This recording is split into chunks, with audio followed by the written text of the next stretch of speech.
It's said that life is a journey best traveled with friends. Along the way are adventures and misadventures. But if you're Ms. Mel's friend, you'll find some Ms. adventures. Join Ms. Mel for misadventures with friends and explore the paths of friendship.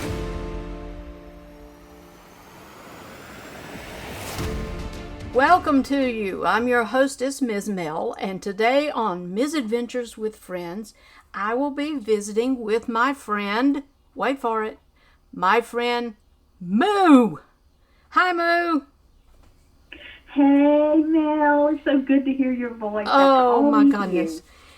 This truly is a wonderful experience to be here with you and to be talking with you. We haven't talked in so long.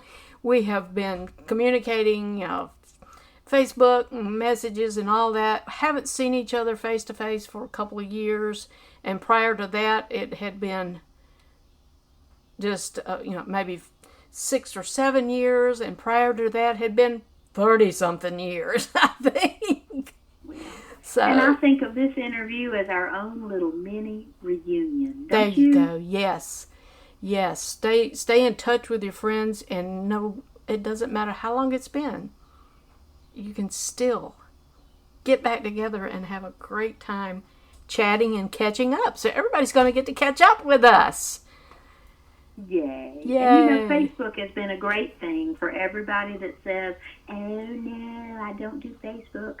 I simply look them in the eye and say, yes, it's not for everyone. But if you know how to use it, you know how to take a photograph and put up a good caption, it is so easy to reconnect with friends. And the next best thing, certainly, is a podcast with our voices, talking to each other. Yay. I am thrilled. And let's take it way back. We're going to just go way back there. And everybody's going to get tired of me hearing me talk about camp. But this was an entirely different camp.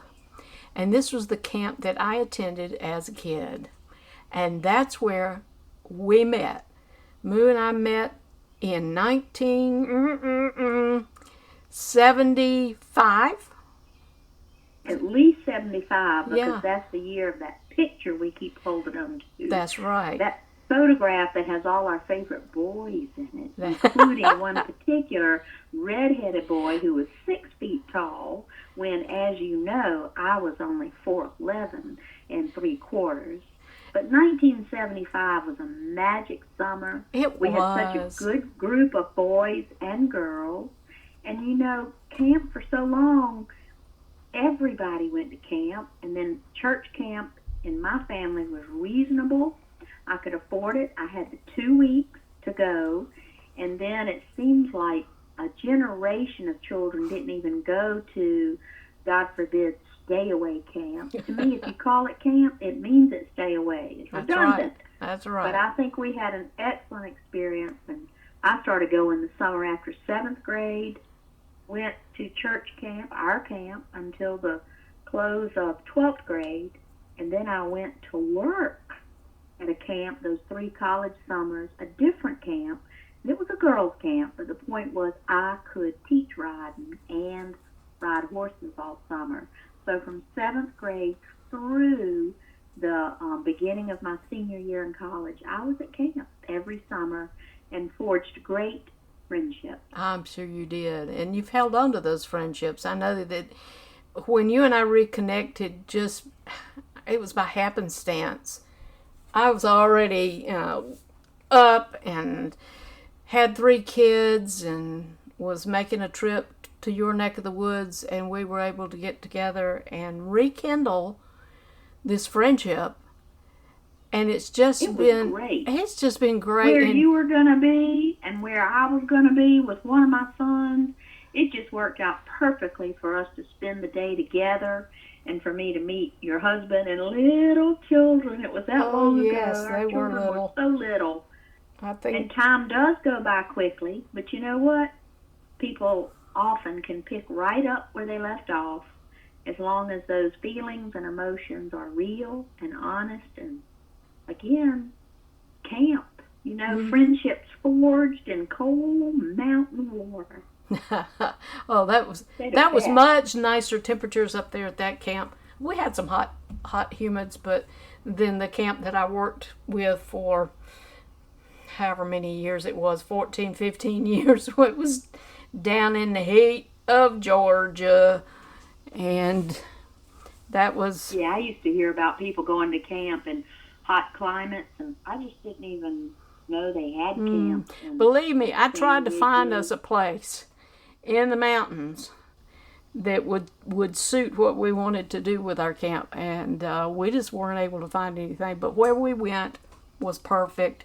It became a hub. It still is for several states and close enough to airports that people are flying in from all over the country to come to the camp. So that I count that as a and success. You know, for all those hot summers, when we get together as friends, we can say, God, remember how hot it was? And we survived. Yes, friends. You know, it's like Army recruits. We can say Right. we survived the heat, the bugs, the snakes.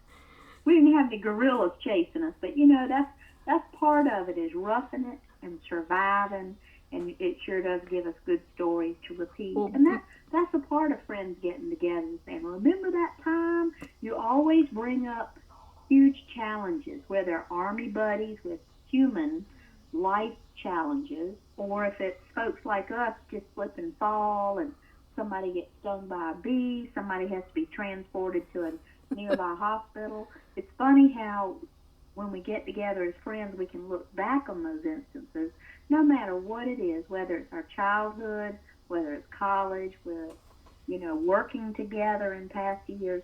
We do tend to remember some of those challenges, some of those negative or hard times. And the point is, we can laugh about it later because we survived, and hopefully we all learned something from the experience. So if we ever got in that jam, particularly as adults, we're like, oh, this is nothing. I got bitten by a copperhead one time. This is nothing. I can do that. Oh, goodness. Yeah. you know. One of my friends that helped develop the camp that I talk about so often because it's dear to my heart, her husband, he made the comment one time. He said, y'all are like a bunch of old Army vets. He said, you just sit around and share your war stories. And that's exactly what it is when we get together. And we inevitably, even now, we're still all close. But when we get together, inevitably, one of those experiences from working together on the camp and hanging out together, or some person that we met at camp will come to conversation, and we'll just roll in the floor again. And it's all giggles and smiles. And Well, and it's interesting great. to think about those military reunions, whether we're talking Army. My husband was 82nd Airborne out of Fort Bragg, and of course, you know, in Europe for many years. But I also think about, you know, Navy buddies and how they get together either every year or every 5 years and have all these military reunions. And it dawned on me one time that most of these men or women only knew each other, you know, a very short period of time. They might have been on one ship. Some of them might have gotten transferred to another ship. I'm thinking about World War II just because of my father and a lot of our friends' fathers, and maybe some mothers in our generation who served. But you know, they weren't together that many years. Just like you and I knew each other 2 weeks at camp, and maybe, I mean, I tell you how long I was there. I'm not sure you were there every summer, but you know, it was only 2 weeks once a year, and yet many of those people that I shared that with, I may or may not have seen them during the year. The majority of people I only saw at camp. And I describe that wonderful 6-foot-tall red-headed boy. I always say my hobo boyfriend, because we saw each other a couple of times during the year, but we were really camp sweethearts, Right. you know. Right. But I think about so-called Army buddies, military reunions, and why are they so drawn? Part of it is because they have life-threatening experiences together, Right. particularly during wartime, and a lot of military people were patrolling the streets during the Civil Rights Movement, which certainly was life and death, particularly for African Americans. But even with others, college reunion is a great example. It's just 4 years, and it wasn't even a whole year. It's 9 months times 4, and some of the folks that come back for a reunion may have only gone to that school a year or two. Mm-hmm. Maybe they graduated early, so that makes 3 years. So it's a little tiny slice of life, but boy, oh boy, the things that you share, opening your heart, opening your mind, letting yourself be vulnerable. Maybe something about camp. We lay on those bunk beds and talk when it was dark. The lights were off. The trees shrouded the moonlight. And we could just say whatever it was on our minds and in our hearts in the dark. And it had a whole different effect. We could really be honest and be ourselves. Yes. And I think it's the same for a lot of people that maybe they didn't go to camp, but maybe they went to spend the night parties. Maybe they went, like in college dormitories we talked about, or maybe a road trip in a car with someone. And it really does cement and harden that friendship for the long term. Oh, gosh, you are so right. I keep having all these memories float through of friendships that have bonded like that. Well, I thought about the road trip we made to Atlanta our junior year in college. We, I have a brother. He had a girlfriend at the time who was studying in Atlanta to be a paralegal. And all she had to say was, "You ought to come see me sometime in Atlanta and bring a friend." And I always tell people, don't invite me unless you really mean it. There you go. Well, my girlfriend and I, we called her Coots, Lil Coots. So she looked like Coots, who was a senior. So we called our friend Lil Coots. Well, Lil Coots, I picked her to go with me on this road trip to Atlanta. We made a big sign, said Atlanta or bust, and we taped it to my car. It blew off 1 block down the road. and we kept on driving, and we had the best time. And we smoked cigars that we had bought for a skit and had never smoked before. Oh, and gosh. you know very well when we write or when we get together once in a blue moon and share, that road trip to Atlanta always comes up because it was so different. Anytime you travel with somebody, you've got to be friends. And the trip, we survived our trip. We're still friends. And we probably didn't have to stop as often when we were in college as we would if we were old ladies on a road trip. And it's been about an hour and a half. I'm going to have to stop. That's right. Go to the bathroom. You got to be willing to meet friends halfway, whether we're talking about a road trip or spend the night company or just meeting at a restaurant. Mm-hmm. Just being good friends, getting together. And I don't know, it's something about maybe hitting 60. I don't know. Oh, maybe let's not talk about that. I retired early. There's something that calls us at a certain age to get together with friends. Yes, Don't you think? I think so. I don't think it's facing our own mortality, which it is out there, but it's like you begin to realize how precious those friendships were for that season of your life, and you want to just touch on them again. I mentioned the other day to someone I was interviewing, and I said, I miss my friends from college, but they were my friends in college. And, some of them have gone on to really great careers and have become famous in their career fields. And I'm very proud of them. But I personally have changed since that time period. My ideas, my values, lots of things have changed about me. So I think if you put us all in a room together, there'd be a lot of tension. But I can still... Maybe not as much in common. Yes, not as much in common anymore. But I can look back on those times and still smile because I'll think of crazy things that we did, like putting my car on the stage of our little theater. We were actually able to drive my MG Midget up on the loading dock, through the shop. Y'all probably could have about picked up that MG Midget. Yeah, well, just about. But we drove it and put it squat in the middle of this little 3/4 thrust theater. And, didn't have a phone with a camera then. Nobody took a picture, but we had the visual memory of that little car sitting in the middle of the stage. And then we put a piece of cardboard on it so it wouldn't leak oil or anything. And then we sat there and watched it and looked at it and thought, that was an accomplishment. We got by with something. Our professors would probably have ducks seeing us do that. Well, and then we pushed it back out again.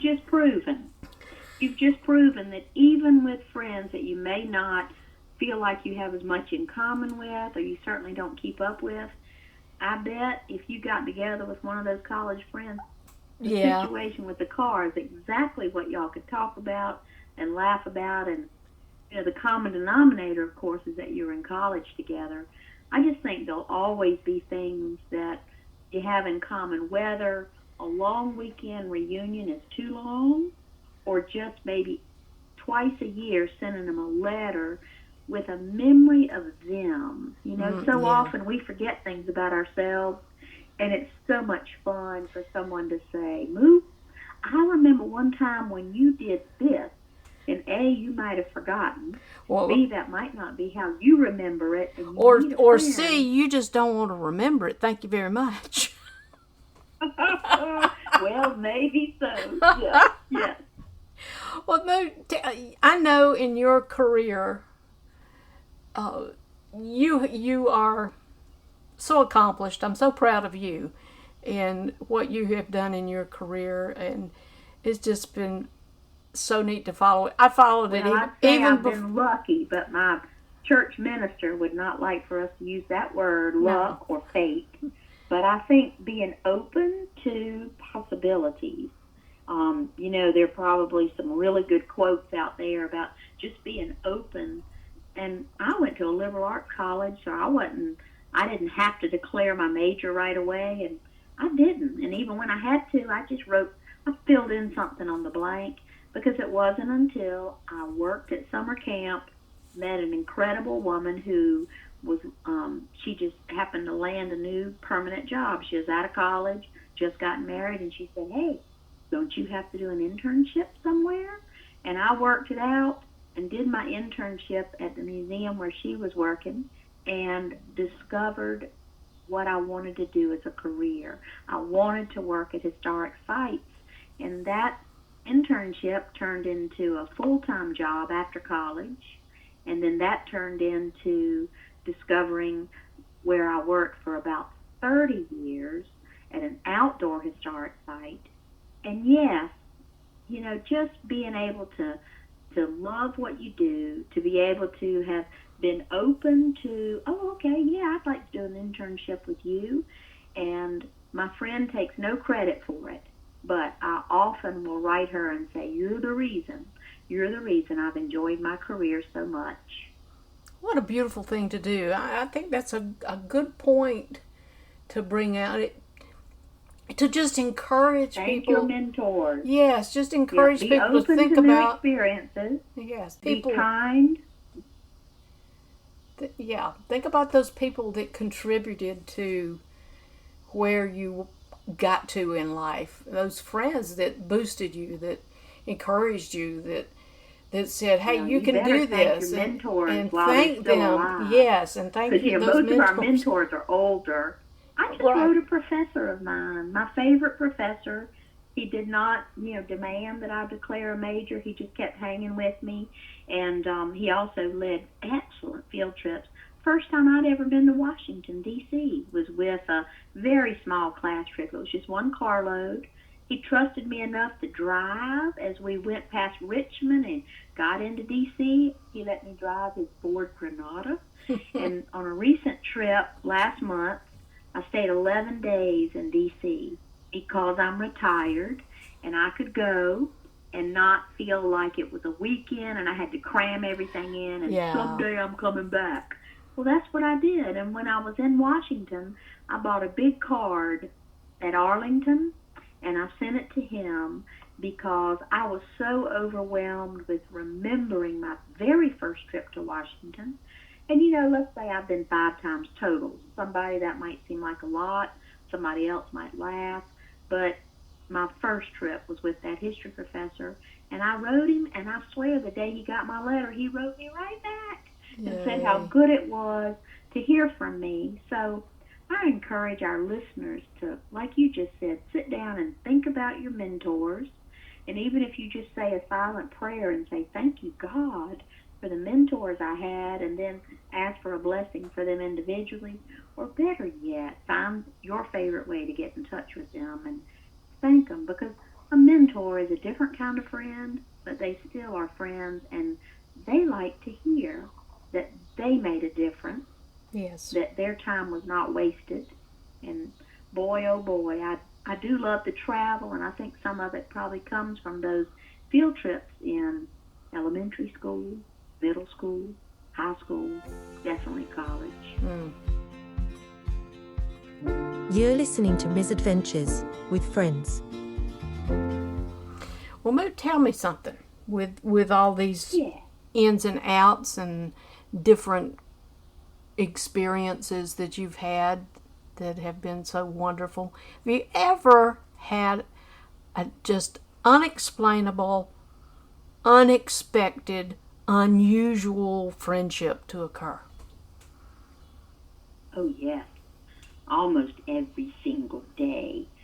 I live in an area where people vacation, so there are all sorts of new people. In my work, I met the public a great deal, and in the year 1990, I was asked to give a special tour to an African-American cemetery on the property where I worked, to a man who worked at the Smithsonian.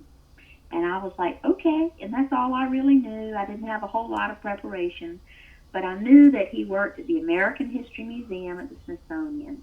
I knew that he needed to see African grave decorations, things that were still a part of the culture and still are in some African American cemeteries. He looked a little bit like Al Roker from the Today Show. He was not an outdoorsman at all, so he was a little bit nervous about bugs and snakes. I think he thought a dinosaur was going to come out of the woods, but he just kept right there with me. And it was shortly after Hurricane Hugo, which decimated so many areas. Trees were down, and we were having to crawl over some trees. And at some point, I said, "Hey, be sure and look out for snakes." And he just straddled that tree. He says, "Uh-oh, I'm good. I can see the cemetery from here. I'm good." I said, "No, come on." So we continued through the cemetery and then went to a former slave village where he met a direct descendant of a slave. Mm-hmm. And we talked with him briefly, and he thanked me for the day. And then later on, I went to the Smithsonian. I saw the exhibit, and years and years went by. And Dr. Lonnie Bunch was tapped to be the founding director of the African American Museum.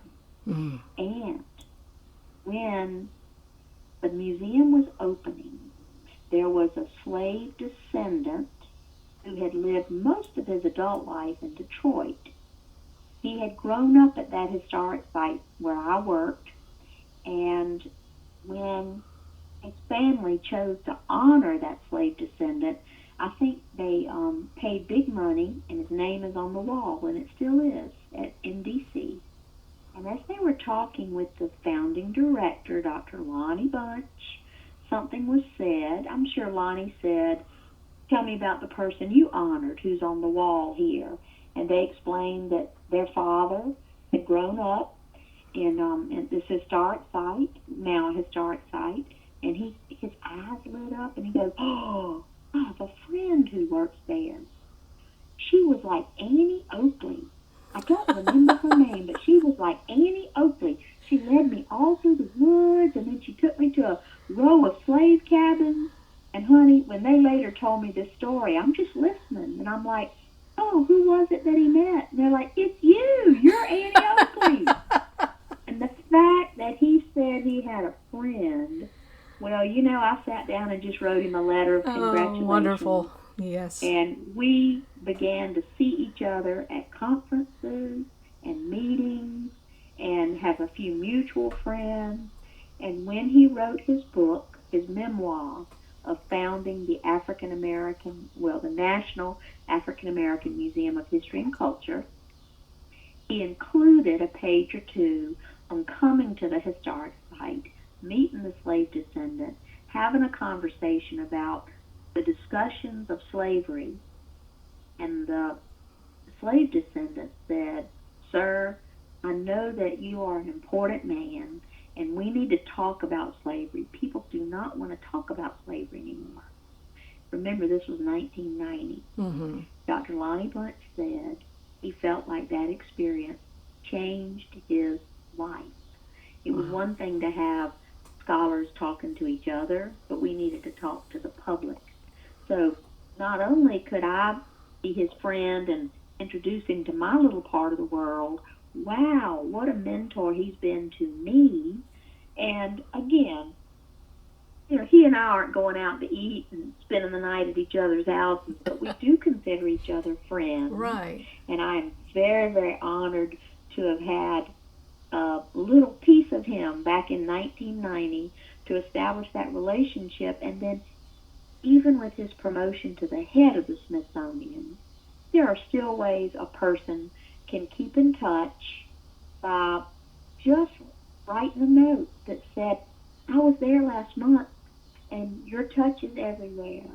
And whether it's email, whether it's a real letter, it can be done. And there are just ways to continue to think about people, and best of all, to every now and then let them know you're thinking about them. Yes. Oh, definitely. Now, does everybody understand now why I like to talk to Moo when I get a chance? She's just a wonderful, wonderful storyteller.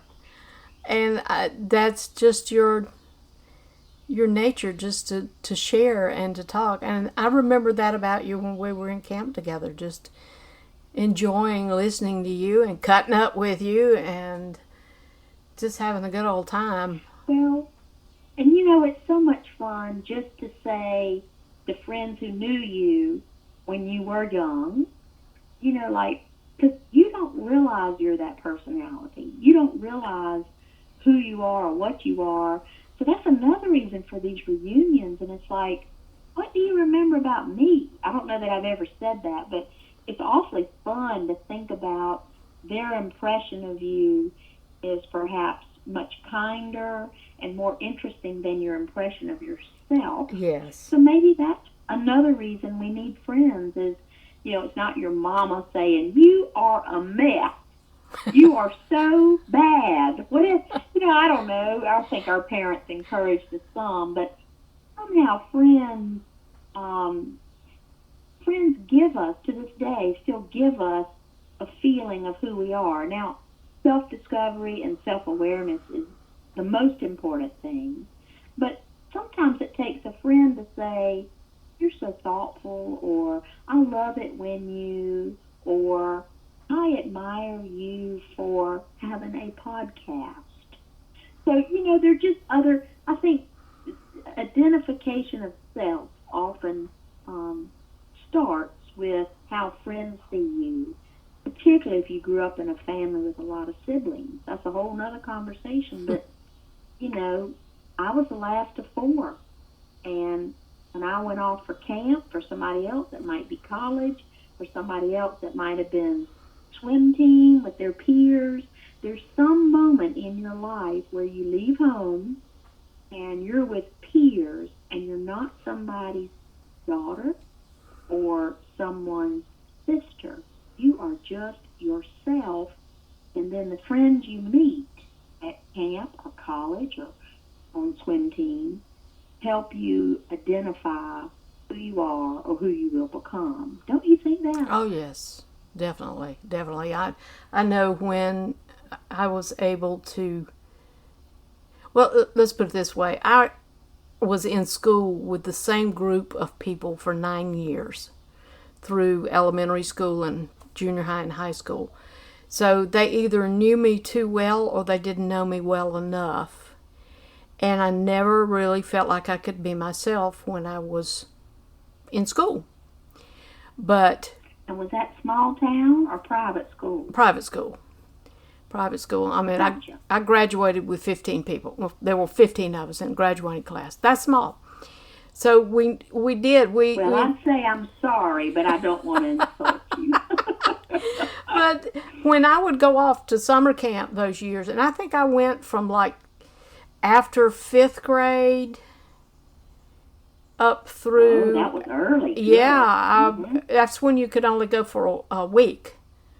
And I would go, and I couldn't wait until I got old enough to go and stay for 2 weeks. And then I went all the way up through 10th grade, I think, or 9th grade, something like that. So camp was really the beginning of you being identified as yourself. Right. And not as someone else's That's child or sibling. Exactly. Or or the youngest in the class, kind of thing. And I really felt like I could be myself. And then that carried over when I went into college. And I'm grateful that I had that opportunity 2 weeks out of the year to go and be with a group of people I considered friends and make new friends. Whereas, we didn't make new friends in school unless we had another student come into our class. And camp just opened up a whole realm of wonderful friendships. And we did. You remember when we had camp reunions? Oh, yeah. Oh, goodness. That was so much fun. I'd make my mother drive the 2.5 hours to take me. And it was only for a day.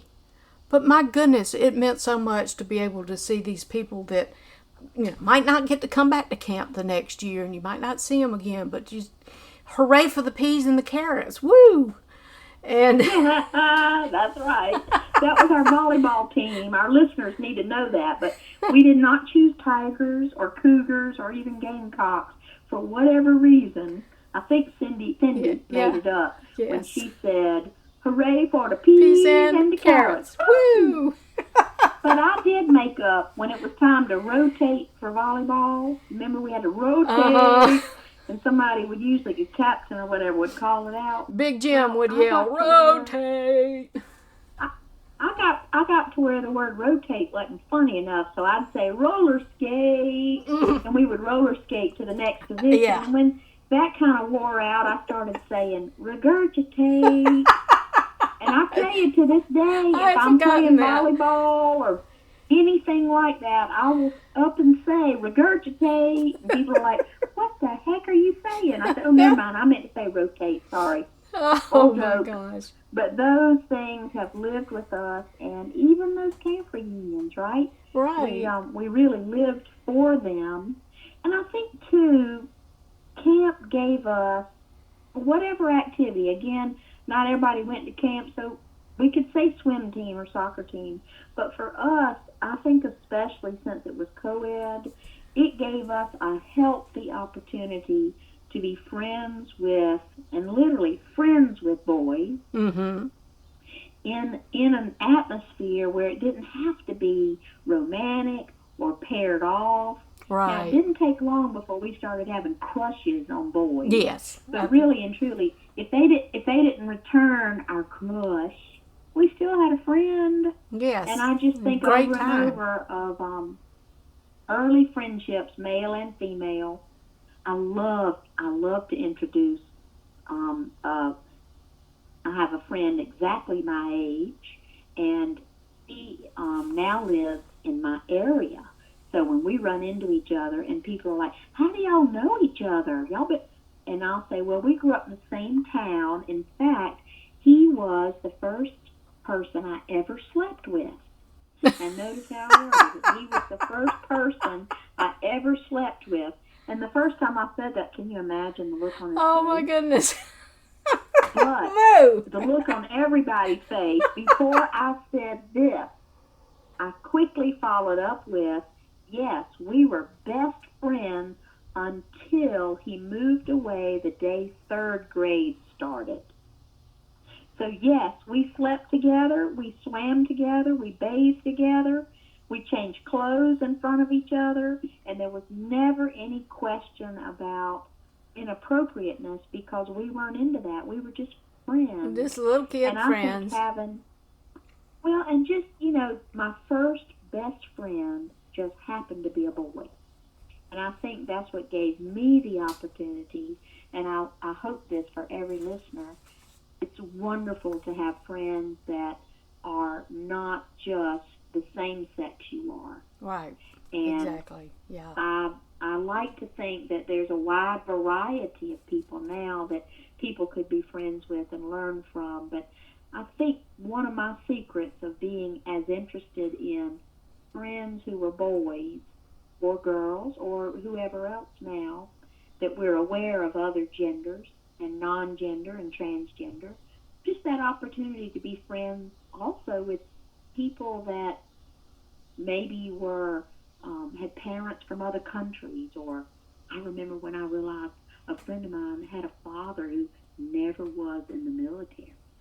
And I'm a baby boomer, so all my friends I thought had parents that were in World War II, much less the military. And I thought differently about her father because he was not in World War II.